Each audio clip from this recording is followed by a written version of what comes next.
Hello everyone, it's Miss Hocking here and we're back again for our English remote learning. Now it is Tuesday the 2nd of February today and we're about to do our English.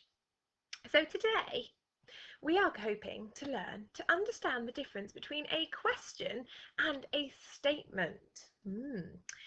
But what did we learn yesterday? What did we learn? Pause it now and tell you're grown up. Welcome back. Now, if you said anything about questions and our question starters, you are absolutely right. We did look, I'm just going to whiz back one slide to have a look. We looked at all of these lovely question starters here and we put them into sentences, didn't we? And the sentences were question sentences. Okay, so let's move on then. Today we're going to be learning about statements and questions. So yesterday we learned about questions and we created some of our own. But a statement is something that we already know about because we've been writing in statements since the beginning of year one and even before that in foundation. A statement is just a very, very special word for a sentence that tells us something. Okay, so repeat after me. A statement is a sentence that tells something. Your turn.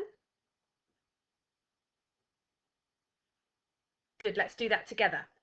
A statement is a sentence that tells something. It's very important that you think of a statement being a sentence that is telling, okay?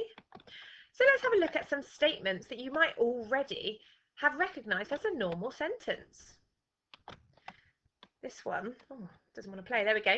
This one says, my name is Sally. Lovely. And we know that it is a good sentence because it has got a capital letter, it's got finger spaces, and it's got a full stop. So it's a really good sentence, but it is not a question because it is just telling us something. It's telling us that her name is Sally. Let's have a look at this one here then. This sentence says, tomorrow is Thursday. Now that is telling us something. It's telling us that tomorrow is Thursday. Let's have a look. What is this sentence telling us?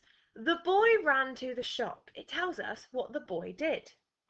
Now, what punctuation do all of these sentences have? Punctuation, remember, it normally goes at the end of a sentence to tell us to take a break or to tell us what kind of sentence it is. You're absolutely right. They all have full stops. So we know that statement sentences, which are just normal sentences, always have a full stop. Okay? If you feel happy with that, continue with the slides. If you're a bit confused by that, just rewind and listen again because it's quite a tricky thing to get your head around. Okay. So if you've got to this stage, it means that you understand what a statement sentence is. Now we're going to be thinking about questions. And a question is a sentence that asks something. So it's no longer telling. This type of sentence is asking something. So let's have a look at some questions. Do you like the colour blue? That is a question sentence. It is asking if someone likes the colour blue. Let's have a look at this one. What is your name? It's asking, what is your name? Let's have a look at this one. Can I play in the garden? It's asking if they can play in the garden. So the main difference is a statement sentence is telling us something and a question is asking us something. Okay, so we're going to copy that sentence. So I'm going to say it first. A question is a sentence that asks something. Let's say it together. A question is a sentence that asks something. Can you do it on your own?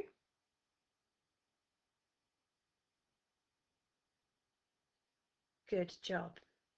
What do you notice about the punctuation in all of these sentences? They're all questions. What punctuation can you spot in this sentence?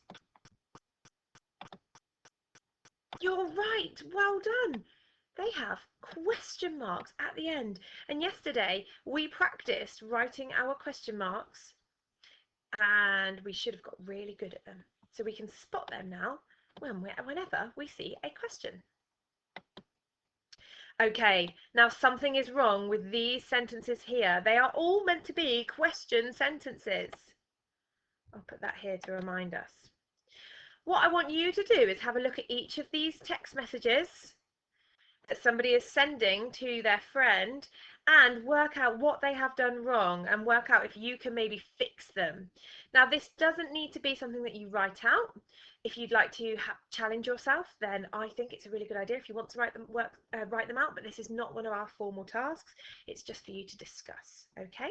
So pause the video now and discuss with your partner what is wrong with each one. The next slide has the answers where you can check it. Pause now. Okay, now here are the answers. Most of you will have spotted, well done if you did, that all of the question marks were in the wrong place. Let's have a look. Look, there's a question mark here in the middle of the sentence. A question mark here in the middle of the sentence. Here and here. Oh no, we know that the question marks have to go at the end of the sentence. So if you said that they needed to go at the end, then that is brilliant. Well done you. Excellent work. Did you get each of them correct? Pause now if you want to have a go and have a look at your work. See if you got it right. Okay, so on to our tasks for today then. The first task is this worksheet here. What you need to do is put in whether it needs a question mark or a full stop. So you need to decide if it needs a question mark, if it is a question sentence, or if it needs a full stop because it is a statement sentence. Now, as you are doing these, I want you to have a conversation with your grown-up about whether you know it is a full stop for a statement sentence or a question mark for a question sentence. Grown-ups, it's very important that we are verbally saying the word statement and question, please, for today. So you need to read the sentence and choose if it is asking something, then you need to put a question mark in this box. If it is telling you something, you need to put a full stop in that box because it is a statement sentence, not a question sentence. This first one says, do you like fish? Is it asking something? Yes, it is. So it is a question. Okay, next task then. Have a look at this very silly question, very silly picture. Oh, look! Ha ha ha. Have a look at this very silly picture, and what I want you to do is write some questions that you might ask if you were there. Okay? Some questions you might ask. You might like to ask one question if you think that is a big enough challenge. Grown-ups, you can suss this. Or if you think that we can write lots of questions, then go for it, okay? And this one is another silly question, silly picture, sorry. What I want you to do with this picture is write some statements that describe the picture. So maybe you could tell me what is going on. Remember that statements tell. Okay, so make sure that you are telling me something about this picture. And in the previous one, you are asking. Okay, asking about something that's going on in the picture, very important. Okay, asking in this picture and telling for this picture. That is your task for today. Now have a lovely day, and I can't wait to see you a bit later on. Take care everybody, bye.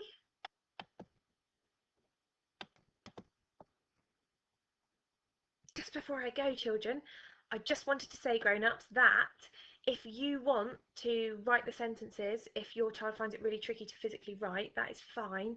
Today is all about the oracy, the speaking, and knowing the difference between a question and a normal sentence, okay? So if they are not physically writing, that's okay. Now have a great day. Bye.